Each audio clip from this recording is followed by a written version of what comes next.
role and the story of this new movie? Lunok po is about two best friends na nagkaroon sila ng something with each other. And then na-discover nila yon sa isang game. And madami pang thrill na kailangan yung abangan doon. So, hindi mo na mag-spoil. Is this your first GL movie or nakailan na rin? It's fourth time na po. Fourth time. So Yeah. medyo ano ka na? Pro na. Pro na. Thank you. Direk, ano pong inspirasyon sa movie na to? So basically, I wrote the script as well. And my inspiration basically are my friends. Yes. So I have friends na girls na parang kinunik ko yung story nila, our personality nila basically. Every time we go out to parties, to drink. So basically, inspired by how events na nangyari nung time ko with them. Direk, wag yun siya medyo malaki na yung market ng GL, di ba? Usually kasi BL lang, di ba? Ngayon GL parang, di ba? Tanggap na po. What can you say about that, Direk? Actually, it's my homage din to my relatives. I have a lot of relatives na nasa LGBTQ+ community. And basically, I grew up with my aunt na may partner siya, and I would see them kiss. A show of affection. So growing up, for me, yung girl love, it's a normal thing. And I think iba naman, sa inyo, aware naman kayo na I have a relative din na nasa LGBTQ group. First cousin ko kasi si Ice. So he's my first cousin. So nasa dugo talaga namin siya. So it's my homage to them, basically. So perfect movie for Pride Month, last day of Pride Month. Yes. Happy Pride, guys. Thank you. Best of luck po sa movie. Alright. Great icebreaker there. Maraming salamat, Sir Erwin. Now moving on to the Daily Tribune. Let's hear from Jeff Fernando. Hello, good afternoon. First question ko for Astrid. Astrid. Hello. Ayan. Makulay yung nakaraan ng career mo, no? Yung history ng career mo. Yes. Tama ba nag-audition ka sa Starstruck, tapos PBB? Yes po. Can you take us back yung naging audition mo doon sa dalawang reality show, tsaka ano yung naging resulta? Actually po, hindi po ako nag-audition sa PBB. Starstruck lang po. Okay. Sa province ko. I remember... Saan yung province mo? Pangasinan. Pangasinan. I remember parang 12 years old pa lang po ako that time. And then, nakapasok po ako sa top 1. I mean yung parang level 1, Okay. level 2. Pero sa level 3, bagsak na po ako. Okay. So, sobrang pangarap ko po kasi talaga maging artista. Okay. And that time po talagang hindi pa po ako ganun ka-confident. So, ayun. Sinong, sayang. anong taon to? Sino nanalo nung time na yun? Clea Pineda. Oo. Yeah, yun. Okay. So after Starstruck, hindi ka na nag-try ulit? Anong mga next na ginawa mo? Hindi na po ako nag-try. Kasi parang feeling ko, sobrang baba na po ng confidence ko that Okay. time. So, ayun. Okay. Para kay Direk, naputol po yung kwento kanina. Paano kayo naging tama po ba magpinsan kayo ni Aiza? Paano po kayo naging magpinsan po? Hi, Sir Jeff. So basically, his mom, Okay. saka yung dad ko, magkapatid. Oh. Yes. Okay, so pareho na kayong director ngayon kasi si Aiza is Yes. Okay. Sa mga sa mga conversations niyo po, ano yung regarding trabaho, ano yung madalas niyo napapag-usapan?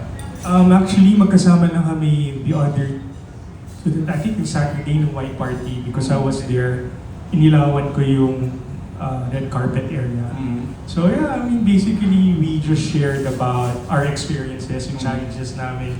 Because right now he does a lot of events din. So basically we share yung mga hardships basically sa industry. So yun.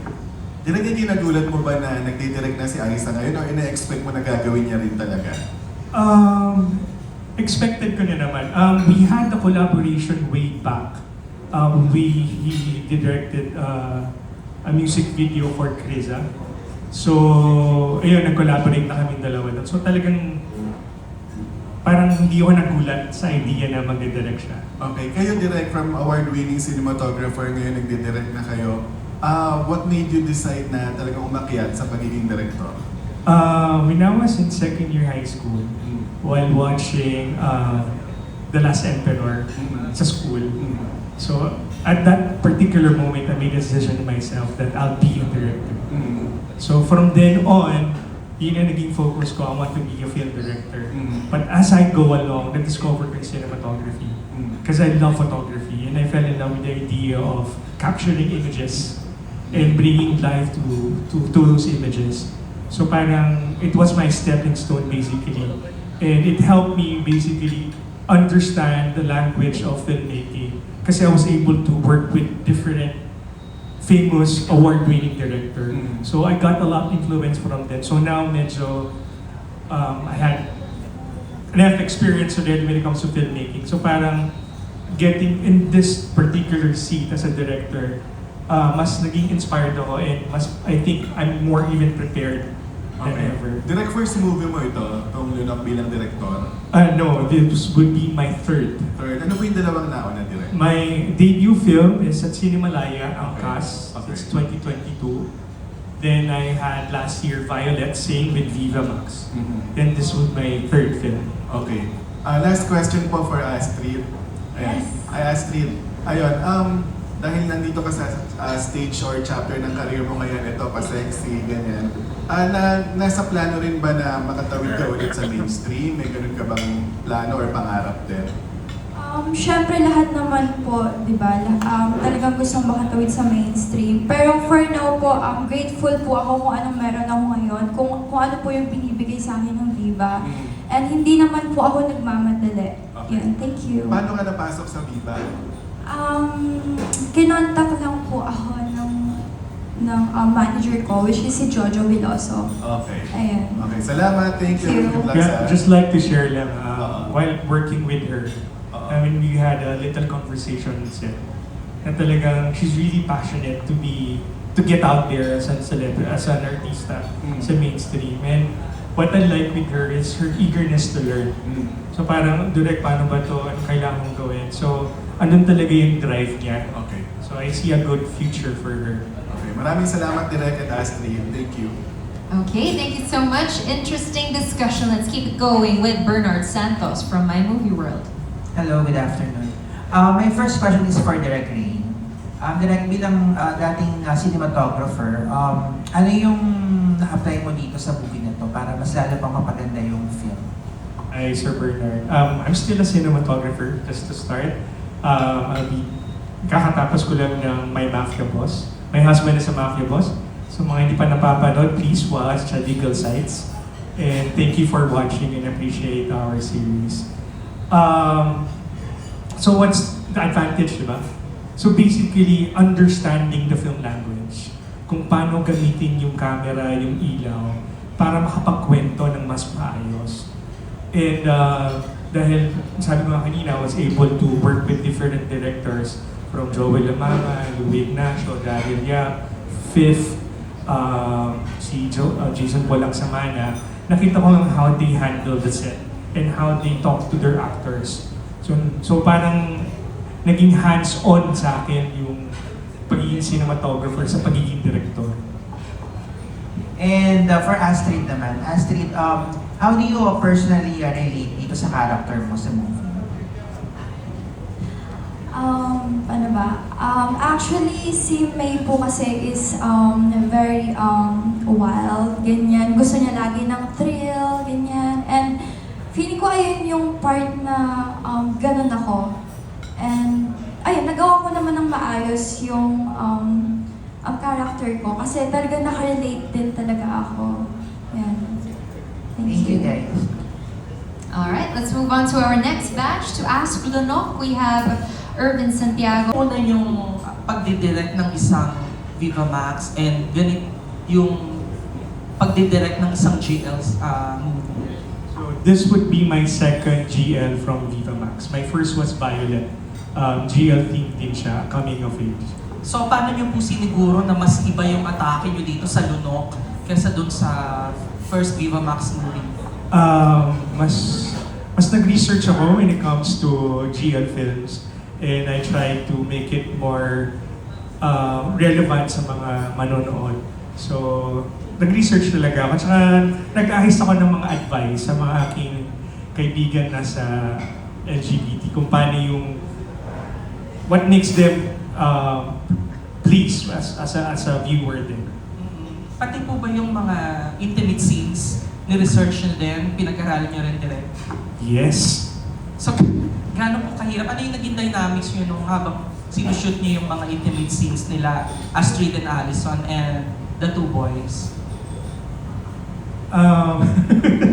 So basically, dine-demonstrate ko muna kung paano. Okay. Pinapakita ko na with my AD kung paano yung blocking. So basically, I just have to explain to them kung ano yung significant ng particular eksena sa kanila. And I mean, fast enough, they would really understand kung ano yung kailangan ng eksena. Okay. Kasi yung iba direct, hinahayaan niya lang yung mga artist niya, di ba? Kung paano nila atakihin yung love scenes. Ikaw, parang nire-rehearse mo sila, may direction talaga. Actually, yung blocking lang, Apo. tinuturo ko sa kanya kasi since as a cinematographer, I'm very much aware with the framing kasi. So I'm very particular with that. That is my strength. But on how they gonna do it, i-explain ko lang sa kanila and I believe in the power of collaboration. So pinapabayaan ko na sila kung paano nila i-interpret yung particular emotion that's needed on the sequence. Okay, thank you Direk. Kay Astrid naman, kamusta yung mga love scenes nyo dito ni Allison? Paano nyo ginawa, paano nyo pinaghandaan? Actually po, nung first scene po namin, which is yung love scene talaga, hindi po siya comfortable sa akin. Kasi nga po, super best friend po kami dalawa. So, merong part na In real life, mag-best? Yes, mag-best friend po kami. So, may part na parang naiilang siya. Sabi niya, babe, hindi ko kaya gawin to. Ganyan, sabi ko, kaya mo yan. Like, talagang, minonivate namin yung isa't isa para magawa namin maayos. Ayun. Pero nung parang last naman na, naging goods na talaga siya. So, yun. Okay naman. Yes, okay naman. Share ko nga. Direct. Minsan nga kunyari yung magtitinginan sila, may magtatawanan talaga sila. As in, intimate scene, pero pag nagtinginan silang dalawa, as in, they can laugh out loud talaga. Tawa sila ng Yes. tawa. Sige, last question ka na, Astrid. May mga limitation ka rin ba pagdating sa paggawa ng mga set scenes or love scenes? Depende po sa hinihingi ng script. Yun po. Okay, so lahat pwede mong gawin para sa isang movie ng Viva Max? Kaya naman po. Yes. Wow. Thank you, Astrid. Thank you. Okay. Pero dun sa mga nagawa mo bang ibang pelikula, ano yung mas challenging sa'yo? Yung having a intimate scene sa guy or having intimate scene dito sa girl? Especially best friend mo ba yung kasama mo?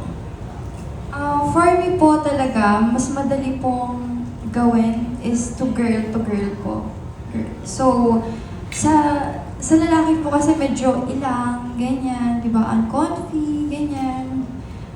Pero, nagiging maayos naman po, eventually. And, mas comfortable po talaga kasi ako sa babae. Yan.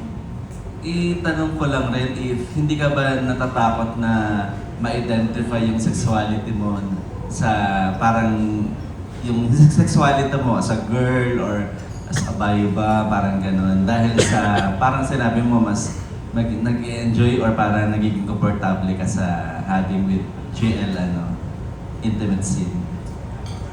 Hindi naman po. I mean, actually, di ba, wala naman po kasing pinipili yung love, ganyan. I mean, ayun, okay lang naman sa akin. Yun. Pero straight po ako. At least you clear things, di ba? Yeah. You're straight. Yeah. Yung kay Direk naman, bali, nagulat na rin kami na relative niya pala si Ice, di ba?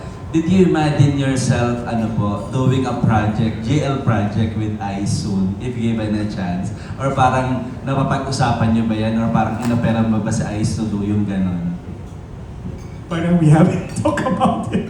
Parang di ko na kaya to work. Pero if we're gonna collaborate, like we're both directors, or if ever na cinematographer niya, I would love to do that. I mean, it would be nice to collaborate with the cousin. And close kasi kami, yung age namin sobrang lapit lang. So when we were younger kami yung playmates talaga. So parang it's a nice milestone for us na will be, if ever, do things like this. Last question mo, Direk. Sa inyo naman po, ano yung mas challenging sa iyo? Doing a project with GL or with the opposite sex po?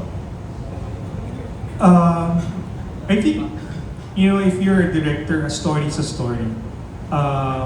Like for example, Ang Lee. I mean, he'd done all aspects of film. I think if you're a director, if you're there to narrate a story, parang walang gender ang kwento kasi. So parang ako, I'm open to anything.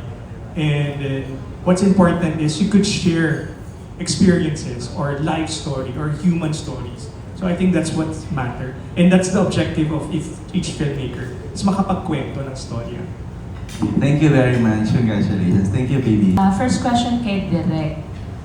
Very intriguing po yung title. So, lunok can have different meaning. But what does the word symbolize po for this film po? Yes, lunok could sound so sensual. Diba? I mean, yes, it could help attract audience. But more than the sensual part of the title, lunok or swallow in English, it's sometimes, as human beings, meron tayong moments sa buhay natin, we tend to swallow our emotions. Kasi hindi natin kayang harapin yung mga bagay-bagay. So we just keep it to ourselves. So I think the movie is like that. It's about keeping some passionate moments or intimate feelings sa sarili mo until na hindi mo na kayang just swallowing it. Na kailangan mo na talaga siyang spit out. At para iparamdam na may certain kailangan iparating na emotions na. So it's a matter of keeping the emotions in until you just can't. Wow, ang lalim po pala no meaning. Yes. And then, after watching the film po, what do you want the people to talk about more? Is it the story mismo, the performances of the cast, or yung overall story or yung theme ng project? I think more of the experience. Kung ano yung ma-experience nila sa movie. I mean, it could be on the sexual side, it could be on the part na na-realize na nagkaroon sila ng certain realization about the film of having to express themselves better. So either way, I think what is really important for me as a filmmaker is they could have an experience out of it. Thank you po. And then to Astrid, so this is not your first VMX, but what makes this project, anong special dito sa Lunok? Bakit siya dapat panoorin ng mga tao? Dapat niyo po siyang panoorin kasi hindi lang po siya puro sexy scenes. And sobrang lalim po kasi nung kwento, lalo na mayroong plot twist sa dulo na hindi inaasahan. And dito mapapakita yung talagang emotions na tinatago ng dalawang magkaibigan, which is ako, tsaka si Allison. Yeah. And then, ano yung mga favorite mong behind the scenes moment with the cast? Paano kayo nagbabond behind the cameras? Actually po, 2 days po. 2 days po kami puro lang kain, ganyan, pag-break, ganyan. And super kalmado lang po ng prod, si Direk. And ayun, super enjoy po talaga. Yan. Ano yung mga usual na ginagawa nyo kapag walang take pa? Kumakain kami. Yes. Okay. Alright. Thank you. Thank you. Yes, magandang hapon. Astrid, ang question ko lang ay ito. Napakaganda ng pangalan mo. Kasama ng pangalan mo. Ang pangalan niyan ay Beautiful Goddess. Kasama ang Astrid sa pangalan na Mira, Selena. Totoo mo bang pangalan yan? Hindi po. Screen name lang. Okay, ito ang question.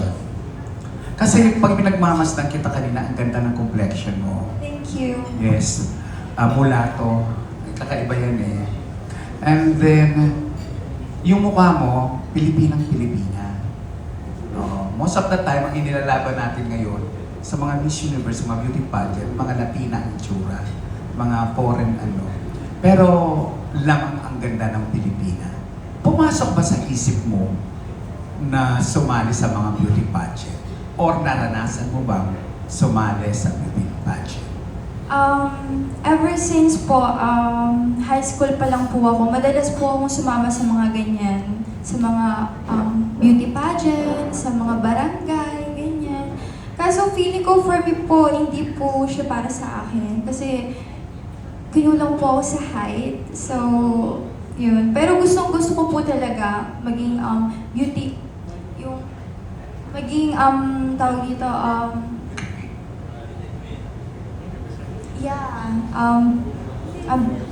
beauty queen soon. Kaso hindi po sa height, kulang. Yun.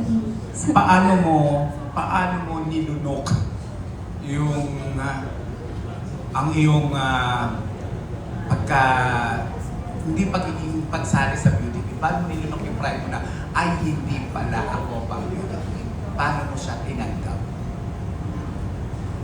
Kasi po para sa akin, mas lamang po yung gusto ko maging artista ako kaysa sa maging beauty queen. So, mas binigyan ko po ng pansin yung pagiging artista na maging artista someday. Yan po. Sino sa mga sikat na artistang male like Daniel Padilla, Seth? Sorry po? Sino sa mga sikat na artista na sina Daniel Padilla, si Seth, Fidelin, James Reid, yung pangarap mo o gugustuhin mong makasama sa isang pelikula at ang eksena, Tolid Dead Sea? Wala po kasi akong crush or idol na lalaki. So, babae. Meron po akong idol na babae. Like, ever since bata pa lang po, pinapanood ko na siya. Si Lovie Poe. Yan. Actually, kamukha mo nga Oh my siya. God! Anyway, kay Direk question ko lang. Itong lunok na to kasi pinasikat ito ni Selena Sevilla, yung kanta niyang Nilunok. Ayan. Direk, may kinalaman ba ito o ginamit niyo ba ang kanta ni Selena Sevilla para sa lunok? Yung nilunok ko lahat. Oo, nilunok lahat. Unfortunately, hindi po. So, medyo nagkataon lang siguro na nagkapareho sila ng title. But the story is about two friends na at the end of the day, they discovered there's much more than friends pa sa kanila. Kasi direct pinag-uusapan mas madalas ngayon yung lalaki sa lalaki. Yes. Na ikinakasal, may relasyon, nagmamahalan. Sabi nga walang gender ang pag-ibig. Dito ba sa pelikulang Lunok, ipinakita ba ninyo na ang pag-ibig ay walang gender, pantay-pantay? Yes. Yes. Pakikwento. You'll see there na makikita natin sa first part, may mga lalaking involved. So, pero yung galawan nila with the opposite sex, it's more on the lost side, fun side. And then, nagkaroon sila ng realization na kaya pala hindi nag-last yung mga relationship nila kasi mas gusto nila yung isa't isa, parang gano'n. Parang kinuwento ko na yung so something like that, but there's other twist pa around it. So, pinakita namin doon na there's nothing wrong or love is something that is universal, na it's genderless. Love is something that you feel. It's not dictated by anything kung sino dapat ang mamahalin mo. Maraming salamat po. Alright. Ano po agad ang title? nauna po ba yung nasulat yung kwento at may ibang option po ba bukod sa lunok ko yung title po? I have several options. Actually, yung work, medyo English kasi yung working title ko. Mas madali kasi ako mag-explain in English. But Lunok is already considered during that time. So I had a talk with the producers and they prefer something in Filipino para mas madaling makarelate yung viewers ng DMX. So that's why we settled with Lunok. For Australia, quick question lang, anong kwentong lunok mo? What do you mean? Like, Yung kwentong lunok mo po in Kung ano man ang maisip mo sa lunok. Yes. Okay. And follow-up question. siguro yung paglunok ko sa sa emotions ko. Ganon. Lalo na pag in love, tapos parang niloloko ka na, tapos parang tinitiis mo na lang. So parang nilulunok ko na lang yun. Ganon. Yeah. Thank you. Alright. Okay, thank you so much. Ngayon naman from Radar PH, Kiko Escuadro. Hello. Kanina na-mention mo na sumali ka sa mga, nag-explore kang sumali sa reality show, Starstruck. Given a chance na hindi pag-aartista yung gagawin mo, ano yung gusto mo sanang gawin?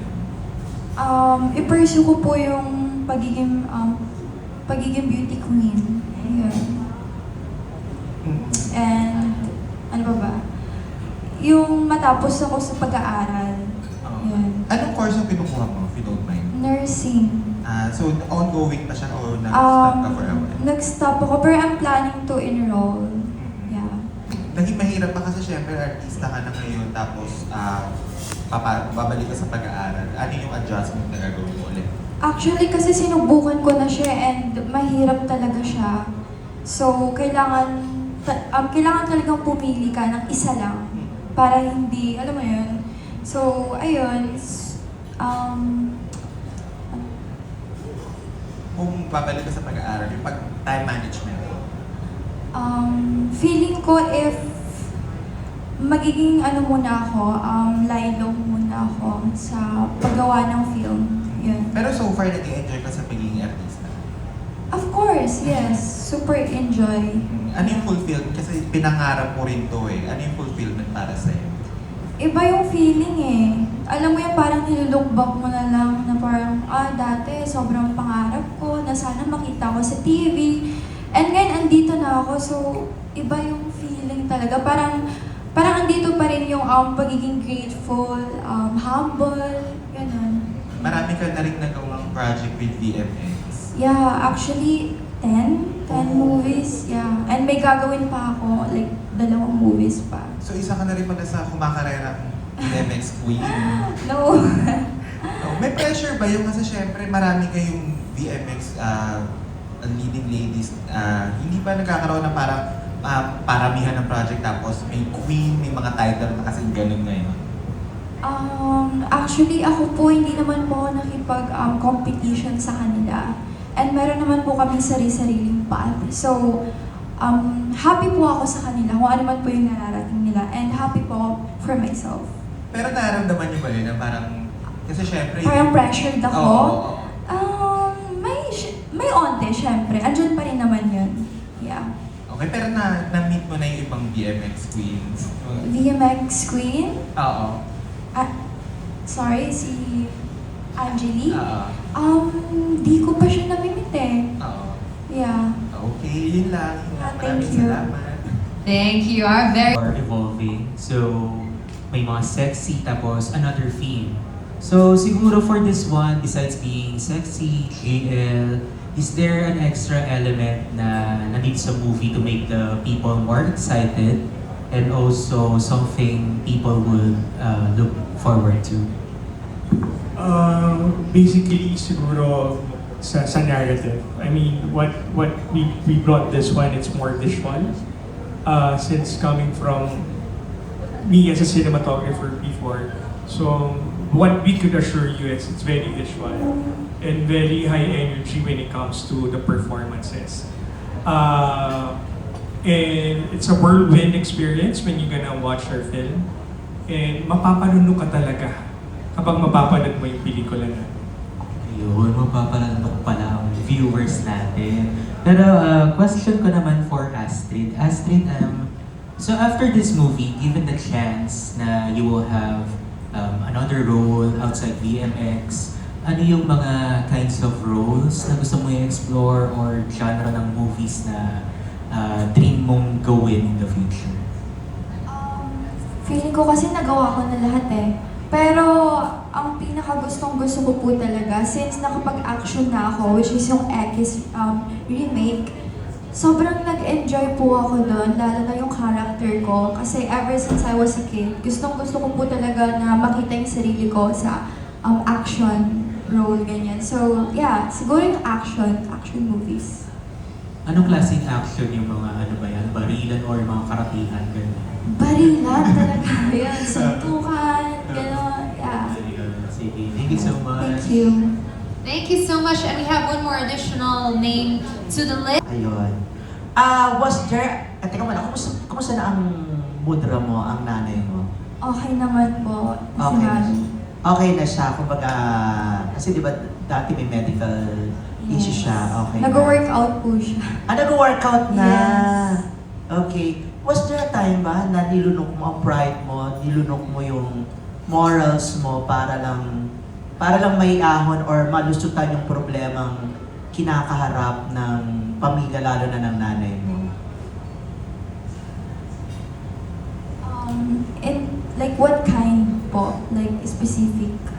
I don't wanna go into details, pero alam mo na yun, when it comes to moral, hindi pong pumatol ka sa isang tao na pwedeng tumulong sa pamilya mo. Pero at the end, parang hindi mo gusto, kaya iniluwa mo din.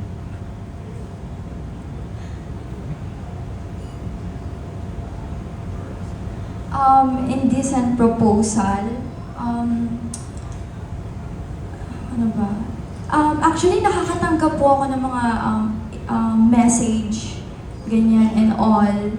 Pero hindi ko po siya tinatanggap.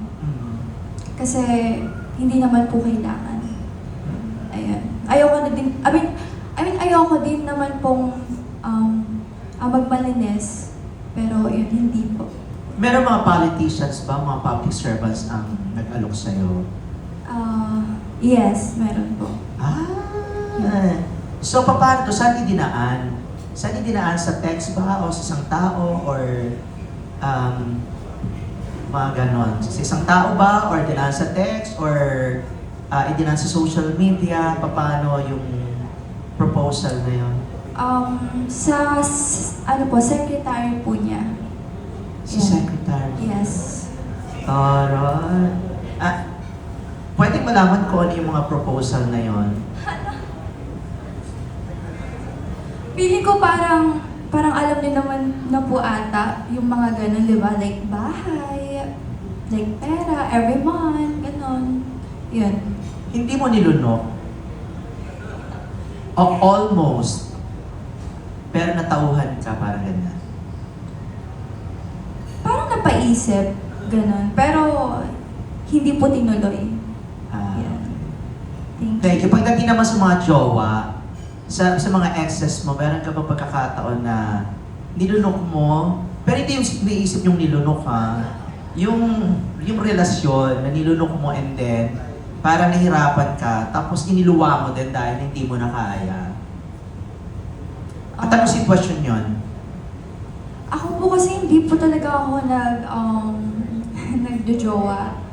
So, more on like, situationship. Pero ngayon hindi na po ako nagaganon. I mean, siguro before, yes. Pero yung words kasi na